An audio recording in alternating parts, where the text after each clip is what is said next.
There's no way. Yes, No way. No way. I know that to be a reality in my life. I don't know where I would be today. This moment. Amen. For the Lord. Amen. So we're grateful as we kick off the Advent season, the Yuletide season. I want to look at Luke chapter 2. This is a two-part sermon message series.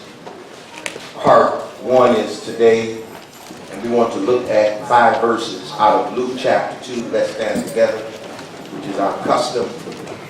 The reading of the Word of God. Reading out of the New King James translation. Luke chapter 2, I want to begin with verse 8 to verse 12. Now there were in the same country shepherds living out in the fields, keeping watch over their flock by night. And behold, an angel of the Lord stood before them, and the glory of the Lord shone around them, and they were greatly afraid. Then the angel said to them, do not be afraid, for behold, I bring you good tidings of great joy, which will be to all people. For there is born to you this day in the city of David a Savior, who is Christ the Lord. And this will be the sign to you. You will find a babe wrapped in swaddling clothes, lying in a manger. Thus in the reading of the text, I want to talk about a holy night. Amen. A holy night. Amen. The night Jesus was born was no ordinary night from a human standpoint. Well, it was not an ordinary night. Even though the shepherds, Luke says, were tending to their flocks, living nearby at night, and even though people were living in the villages and surrounding towns of Israel, and they were weary and sleeping after a long, hard of work in order to make a living because they were poor. In Jerusalem, we see that the high priest and the other men of religious power slept through that night like it was like any other night. Well, and the text says, as Mary prepared to give birth to her firstborn son, we know that King Herod, who was king of Israel, has no idea that a new king was being born and revealed that very night. Well. All over the world, people drifted off to sleep that night, not knowing that the God of heaven and earth was transacting his eternal business that will set man free.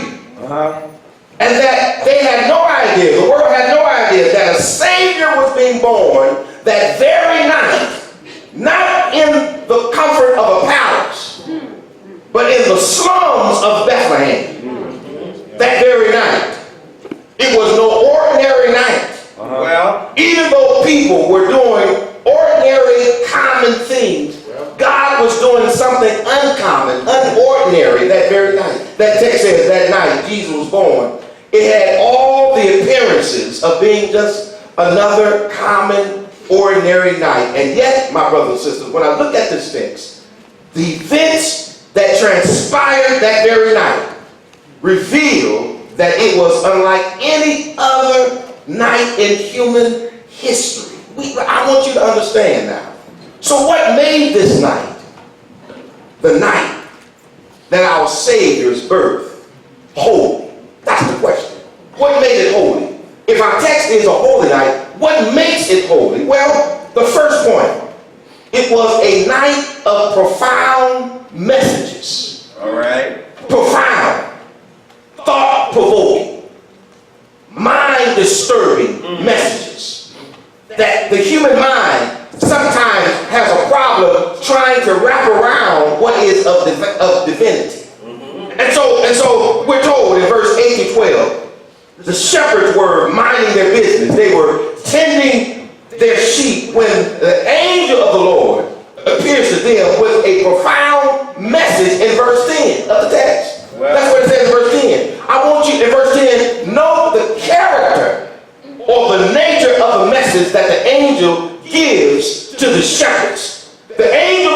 shepherds that his purpose for coming all the way from heaven to earth is to deliver a message of good tidings, glad tidings, or good news. That's important. That's the first message. And the kind of good news that brings great joy, not only to them, but to all people. And that's what I love about God, is that God is not always trying to reach you or me. Well, he's always trying to reach the folk that's around us and beyond us and that's above us and beneath us. God is interested in all people. Yes, we might be interested in a select group of people of like minds, people who birds of a feather flock together. But thanks be to God that God does not discriminate against us, because he's interested in the salvation of all people. And I'm glad that heaven won't be filled with all black folk.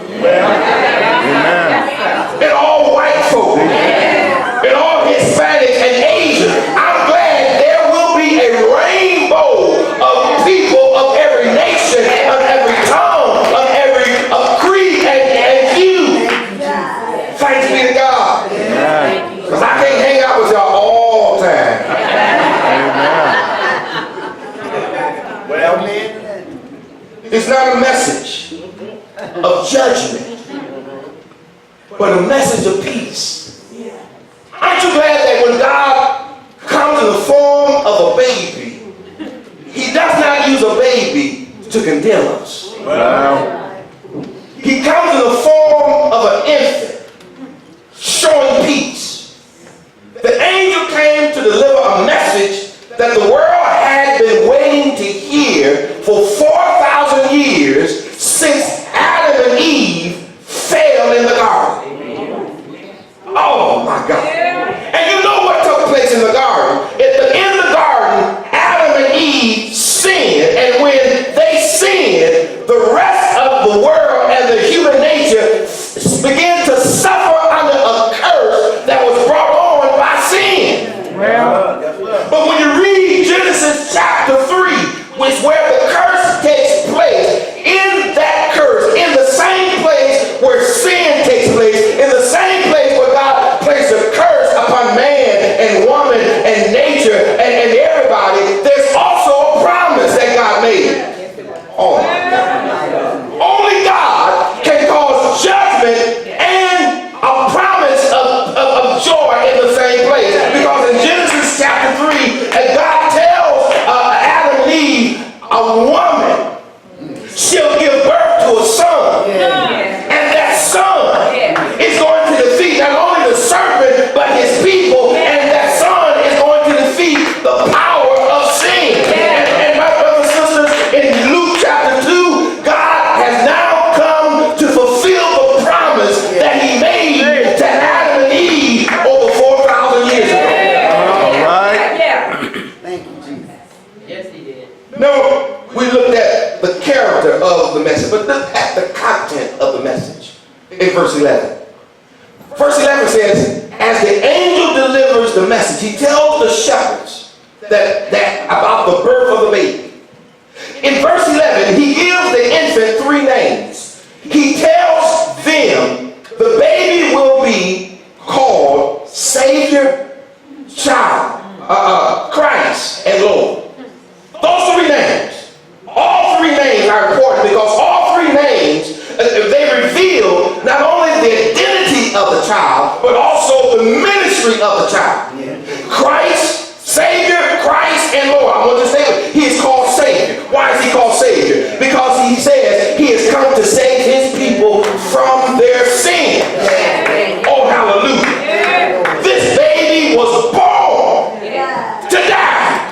Well. He has to die in order to save his people from sin. He came into the world to lay his life down on a Roman cross so that lost sinners like you and me might be saved from the power of sin, but also from eternal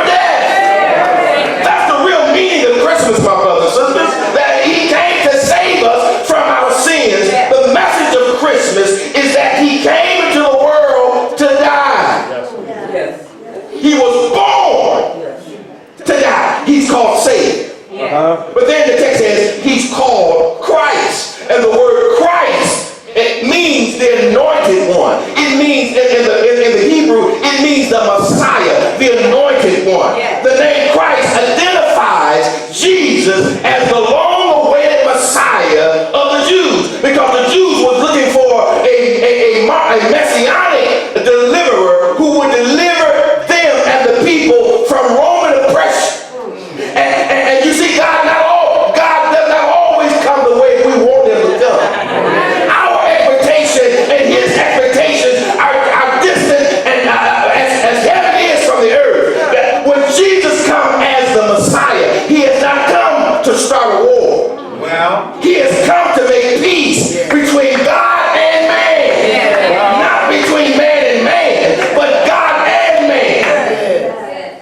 And so he is the one who will reconcile men to God. He is the one to whom all the sacrifices, you remember in our spiritual convocation, we're talking about the tabernacle, we're talking about all the different offerings and how man, Jesus comes to fulfill, he comes to take on all the symbolisms of the Old Testament sacrifices and offering. He is the lamb that's going to be slain, and that was slain before the foundation of the world. He is the offering meal. He is the peace meal. He is the wine or the free drink meal. He's everything wrapped up in one person, in one body, in a baby. He's called Savior. He's called Christ. But then the angel says, you will also call him Lord. He is the one who is in control of everything. Great. You think you're in control. But the real person who is in control, the real one who is in control, he sits high but looks low. And not only does he sit low, but he walks among us. He is Savior. But he's also the sovereign one. These shepherds, they had to understand that this is no ordinary baby that's lying in the manger when they come to see him.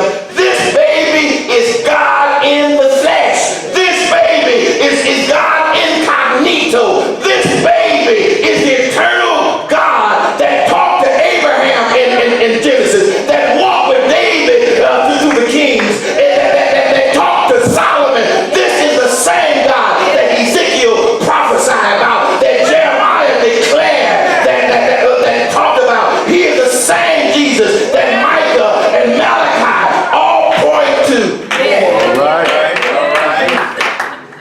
He is the eternal God.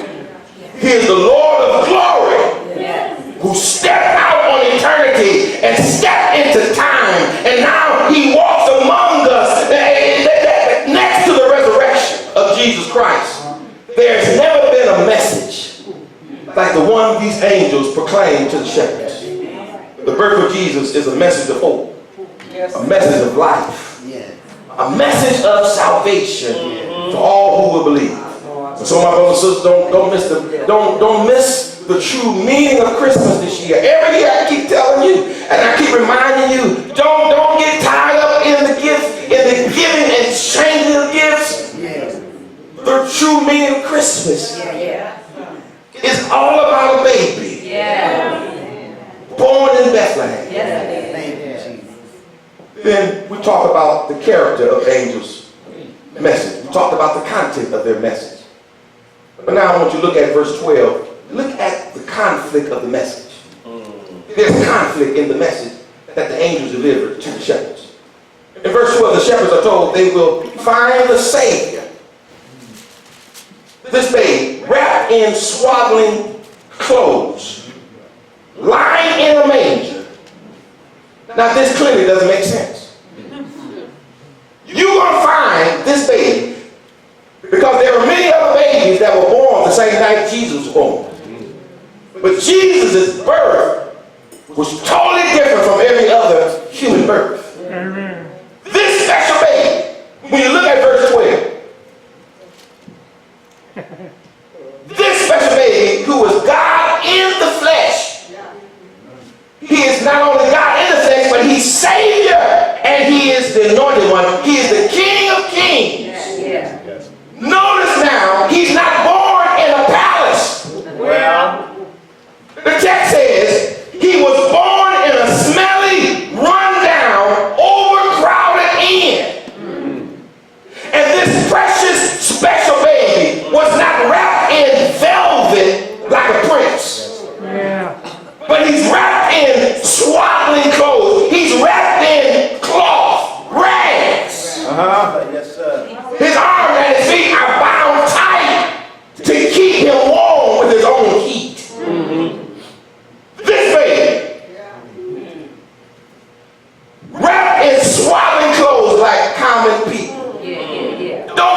That's what he's saying here.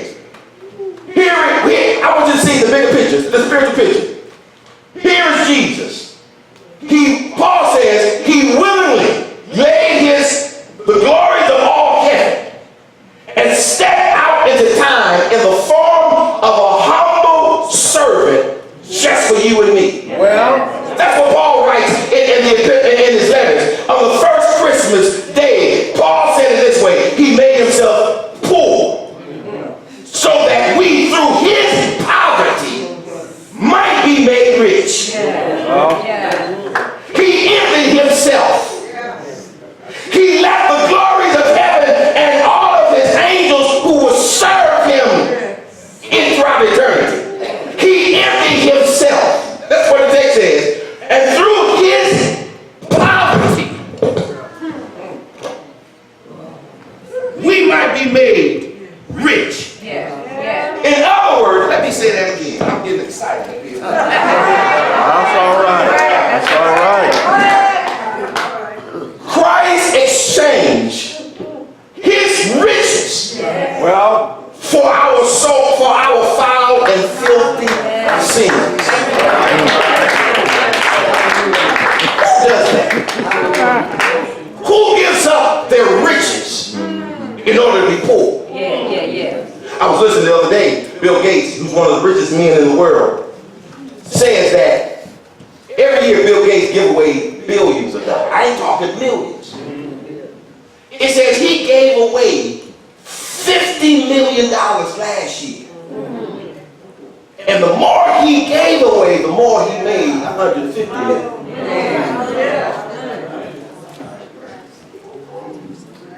He gave away 50. And God blessed them with 150 more. Jesus gave away his riches that we might be rich, because he realized that we were poor and broken and wretched by sin, and he willingly gave himself up. He did it all, my brothers and sisters, so that he might identify with us. That's what I love about Christmas, because it reminds me that every time I look at baby Jesus and remember how he came and how he was born and where he lived. He didn't have to do it. He didn't do it for himself.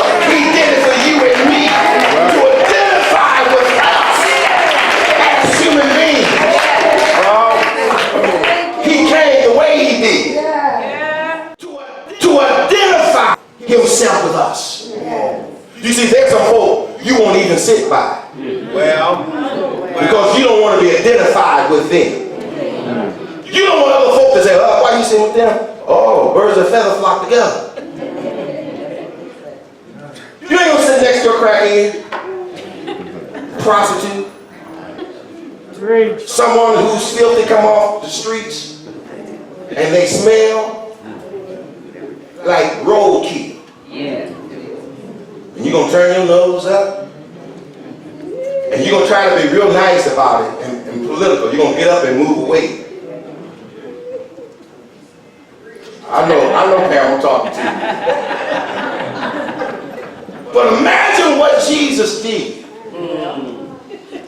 We all smell like roadkill.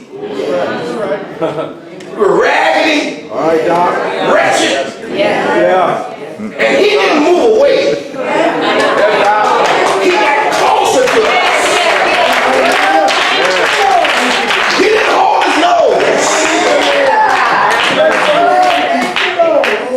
But he took his word that washed the stench. He took his blood and removed the stain of sin. He took his grace and wrapped it around us until we begin to look more like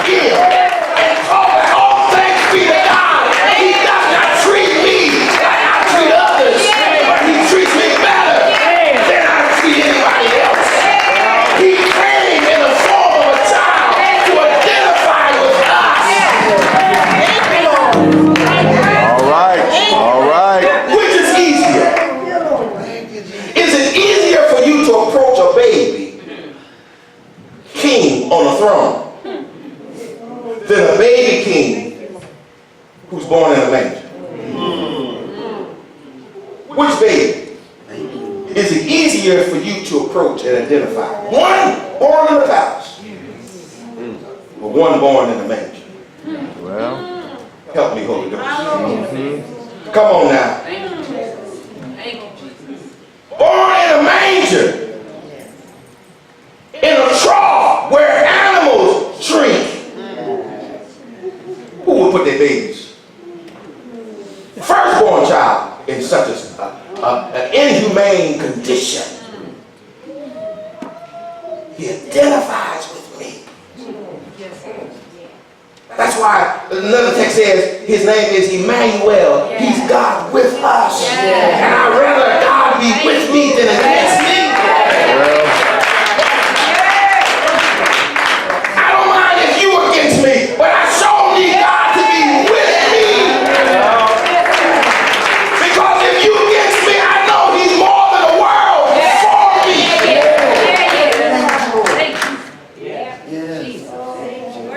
I'm done. Christmas comes in 3 dimensions. I want you to look at this. 3 dimensions. There's the natural, there's a secular, and there's a spiritual. Which dimension are you living in each year? The natural, the secular, or the spiritual? The first dimension is on the calendar. That's the natural. December the 25th. That's the day that's set on the human calendar. The secular dimension of Christmas is wrapped in commercialism. Wrapped in boxes and gifts and trees. Wrapped in a romanticized form of Christmas. Where you got to go broke. And start the new year in debt. And the cycle repeats itself. And we use that old same lame excuse. Well, I didn't get anything for Christmas. I want to make sure my children get more than we got. And that's all you can give them? It's stuff that's going to fade away. Stuff that they're going to play with and then discard in a few days. well, But then the final dimension is spiritual. The final dimension of Christmas is holy. God's Son comes into God's world to bring us life like we never had before. And this Christmas, my brothers and sisters, we need to hold fast to a spiritual dimension of Christmas by rejoicing in the message for today. Remember how he come. Remember the nature or the character of his message, the content of his message, and the conflict that is in the message. My prayer is that the Holy Spirit will allow each of us to transcend both the natural and the secular.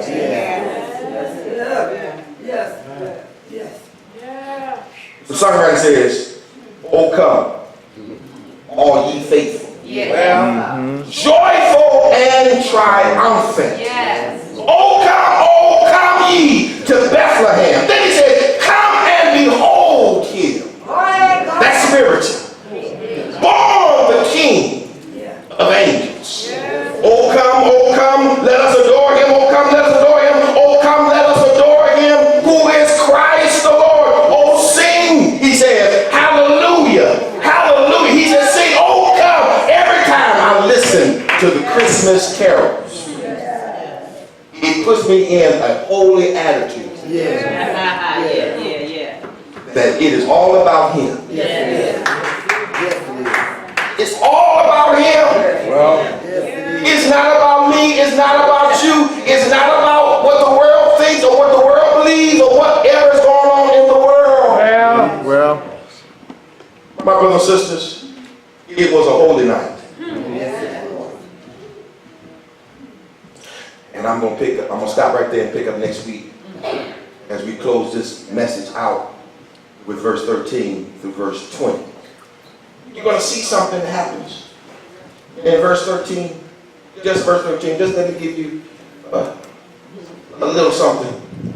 And suddenly there was with the angel a multitude of heavenly hosts praising God and saying, that night, all of heaven opened up. And there was an orchestra of angels singing his praise. Now, I want you to understand the created order of angels in connection with you and me.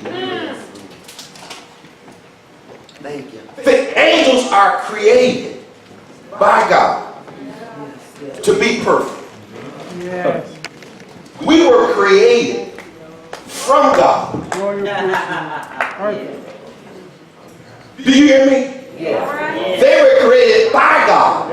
We were created from God. The Bible says that when he got ready to make Adam, he took the residue, fashioned him, and then with his breath, the breath means wind. In Hebrew, it means a different kind of wind that is alive and active.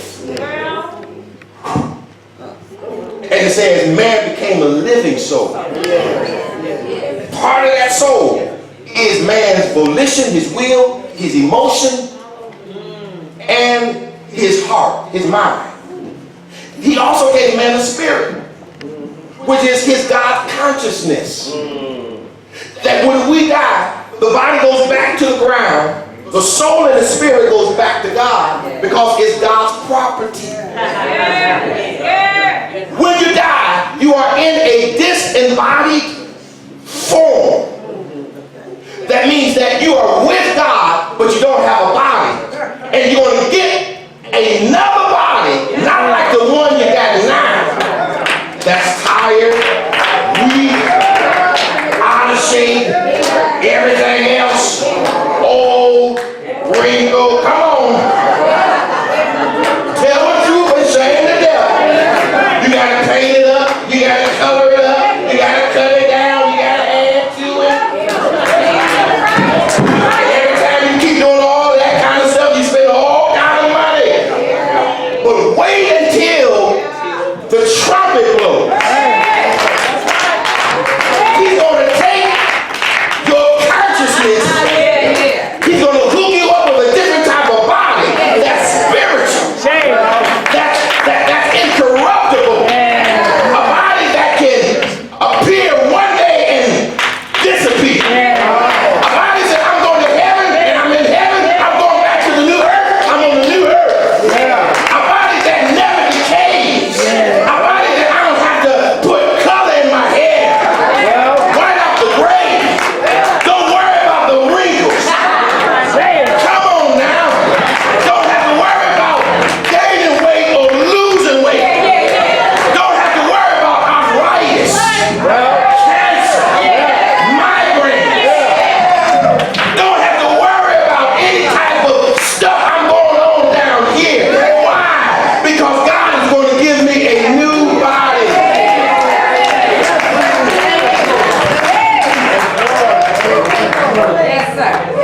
That same body that Jesus had. He appeared and he disappeared. He walked through doors. He showed up and he said, hey, what's going on? Peace be with you.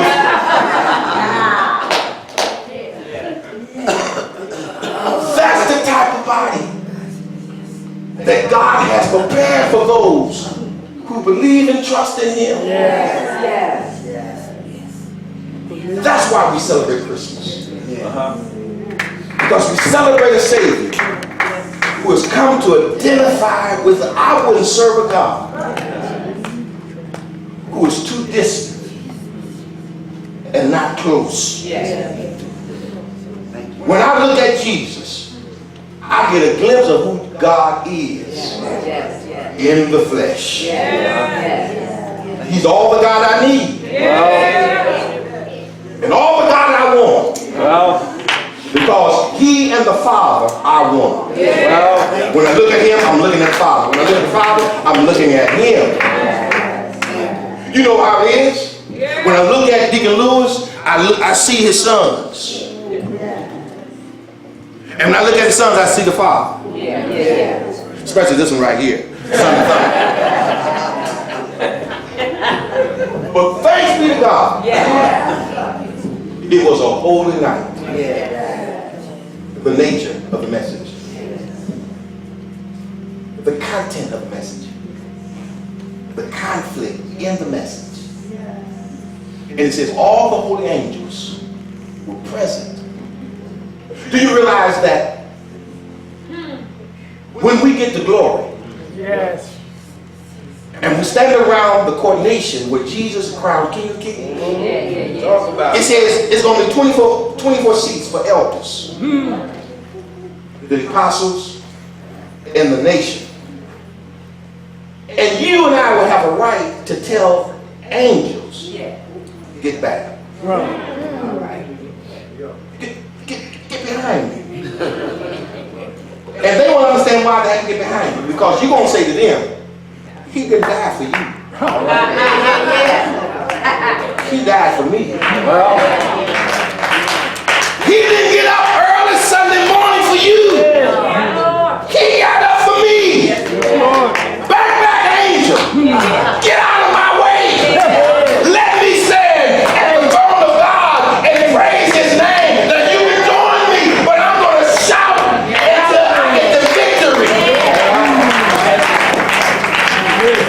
That's all I'm trying to say. But those are church and hour.